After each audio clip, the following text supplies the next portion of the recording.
અમદાવાદની સાબરમતી નદીમાં ધરોઈ ડેમમાંથી આશરે 95,000 ક્યુસેક પાણી છોડવામાં આવી રહ્યું છે। ઉપરાંત સંત સરોવરમાંથી પણ મોટી માત્રામાં પાણી છોડવામાં આવી રહ્યું છે। પાણીની આવકના પગલે વાસણા બેરેજના 28 દરવાજા ખોલવામાં આવ્યા છે, ત્યારે તંત્ર દ્વારા નદીના નીચાણવાળા વિસ્તારમાં રહેતા લોકોને સલામત સ્થળે જવા સૂચના આપવામાં આવી છે।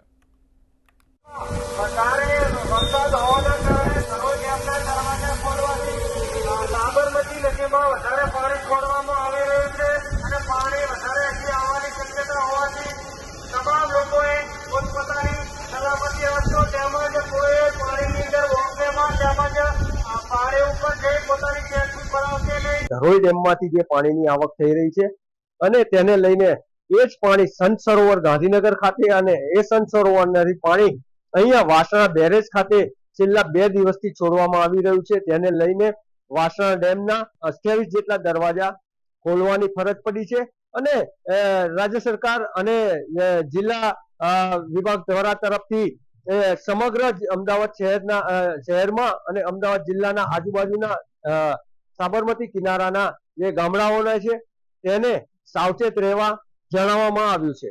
Bhargav Trivedi, DD News, Ahmedabad.